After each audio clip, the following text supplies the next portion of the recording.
Hello friends, welcome to education for all. जैसा कि आपकी स्क्रीन पर शो हो रहा है, केजीबीवी विद्यालय से यूपी में जो कस्तूरबा गांधी बालिका आवासीय विद्यालय हैं, वहाँ से एक और ज़िले से नोटिफिकेशन रिलीज़ हुआ है। आप जानते होंगे कि यूपी के जितने भी ज़िले हैं वहाँ से सभी से ये वैकेंसी आउट होती रहती हैं, और हमने प्रीवियस वीडियो में डिस्कस की है। अब तक जितने भी ज़िलों से ये वैकेंसी आउट हुई हैं वो सभी हमने कवर की हैं। ठीक है, ये एक और ज़िले से वैकेंसी आउट हुई है जो हम डिस्कस करने वाले हैं, और मतलब किस किस सब्जेक्ट में है, क्या इसके लिए एसेंशियल क्वालिफिकेशन होगी, कौन फॉर्म फिल कर सकता है, क्या यूपी के बाहर के कैंडिडेट भी अप्लाई कर सकते हैं। जी हाँ, बिल्कुल अप्लाई कर सकते हैं। देख लेते हैं कौन, मतलब आपको अपनी ही कैटेगरी में अप्लाई करना है, ये आप देख लेना। किस सब्जेक्ट में कितनी वैकेंसी है ये हम देख लेते हैं। और मतलब गर्ल्स ही अप्लाई करेंगे इसमें, महिलाओं के लिए है ये। पूर्णकालिक शिक्षिका गणित की इसमें 2 वैकेंसी हैं, और अनुसूचित जाति में है एक अनारक्षित में है। ठीक है, इसके लिए मानदेय रहेगा 25,000 रुपये। ये थोड़ा इंक्रीज़ किया है इन्होंने, पहले थोड़ा कम मिलता था, लेकिन यहाँ इस ज़िले में ये जो सैलरी है ये बढ़ा दी है इन्होंने। पहले 22,000 मिलते थे, अब 25 कर दिए हैं उसके। और पूर्णकालिक शिक्षिका हिंदी या संस्कृत की एक वैकेंसी है, मानदेय वही सेम, और एज रहेगी 25 से 45 साल के हो आप तो अप्लाई कर सकते हो।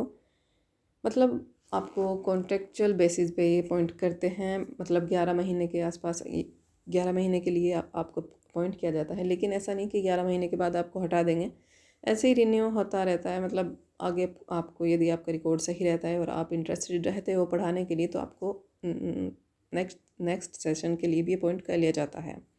ठीक है, मतलब इन्हें संविदा उस पर कॉन्ट्रैक्ट पर रहने का फ़ायदा यह है कि इन्हें सैलरी आधी से भी बहुत कम देनी पड़ती है, कहाँ 25,000 और कहाँ 80-90 हज़ार रुपये। तो इसीलिए बस ये कॉन्ट्रैक्ट पर टीचर अपॉइंट करते हैं और ऐसे ही अपना काम चला लेते हैं, जिससे सैलरी ना देनी पड़े। क्योंकि यूपी में गवर्नमेंट वैकेंसी तो आपको देखने को मुश्किल है मिले, क्योंकि जो फॉर्म फिल किए हुए हैं 2022 के, उन्हीं के पेपर नहीं कराए जा रहे इनसे। आयोग भी बन गया, कभी उसके जो अध्यक्ष हैं उन्हें हटा देते हैं, कभी अपॉइंट कर देते हैं, कभी उनकी फॉर्म फिलिंग होती है। मतलब बस झंझट ही है यहाँ पे। तो गवर्नमेंट वैकेंसी तो आपको यहाँ देखने को नहीं मिलेगी, लेकिन हाँ, ये यूपी के सभी ज़िलों से आती हैं वही, लेकिन 2-4 इससे किसका भला होता है। और ये भी है 2-4 ही, कोई हम में से ही हैं, मतलब ये भी अपॉइंट किए जाएंगे। आप देख लें, यदि आप इंटरेस्टेड हों तो फॉर्म फिल कर सकते हो। पूर्णकालिक शिक्षिका हिंदी या संस्कृत की एक वैकेंसी है, मानदेय वही सेम। अंशकालिक शिक्षिका कंप्यूटर शिक्षा की 3 वैकेंसी हैं। अंशकालिक शिक्षक पढ़ाने के बाद अपने घर पर जा सकते हैं, लेकिन पूर्णकालिक शिक्षक को कॉलेज में ही रहना होता है। आवास आपको वहीं मिलता है, लेकिन खाना शायद आपको खुद से अरेंज करना होगा इसमें।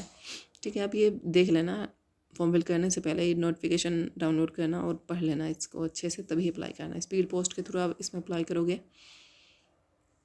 लेखाकार की 3 वैकेंसी हैं, मुख्य रसोइया, सहायक रसोइया, चपरासी।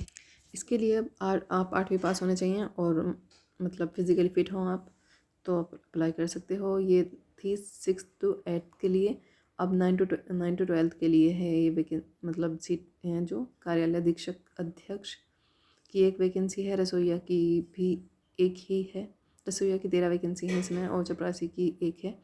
चौकीदार की 6 वैकेंसी हैं। अपनी अपनी कैटेगरी में आप अप्लाई करेंगे इसमें, और मानदेय ये सामने मेंशन किया हुआ है सभी पोस्ट के, तो आप ये देख लेना। शैक्षिक अर्हता पूर्णकालिक शिक्षक गणित के लिए अपने गणित पीसीएम वर्ग से प्रशिक्षित स्नातक एवं उच्च प्राथमिक स्तर की टीईटी, मतलब आपने बीएड भी किया हो और टेट क्वालिफाई हो आप सेकेंडरी लेवल के लिए जो होता है।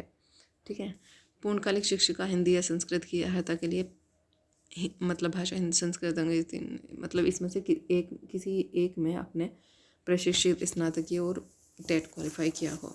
आप यहाँ पे इनकी सभी की जो अर्हता है वो दी हुई है। आप फॉर्म फिल करने से पहले देख लेना, यदि एलिजिबल हो तभी अप्लाई करना। ठीक है, मैं फॉर्म दिखा देती हूँ आपको, जो आपको फिल करके भेजना है। ये मेरिट के बेस पे आपका सिलेक्शन होगा, कोई मतलब पेपर वगैरह इंटरव्यू नहीं होगा। इंटरव्यू होगा उनका होगा जो नॉन टीचिंग पोस्ट है, उनका इंटरव्यू के बेस पे सिलेक्शन होगा, लेकिन आपकी मेरिट बनेगी। जो टीचिंग पोस्ट है उनके उसके लिए मेरिट बनेगी। ठीक है, इस बेस पे मेरिट बनेगी आपकी। ये नोट पढ़ लेना अप्लाई करने से पहले। ये आवेदन पत्र है जो आपको फॉर्म फिल करके भेजना है स्पीड पोस्ट के थ्रू। ये पता दिया है इसमें ही पीडीएफ में, मैं आपको दिखा देती हूँ जिस पते पर आपको ये भेजना है फॉर्म फिल करके। ठीक है, आवेदित पद का नाम, मैं ये मानती हूँ कि आप ये फॉर्म फिल ये कर लोगे, इतना कोई मुश्किल नहीं है, ठीक है। ये वैकेंसी कार्यालय जिला बेसिक शिक्षा अधिकारी सुल्तानपुर से वैकेंसी आउट हुई है और इसकी मतलब लास्ट डेट रहेगी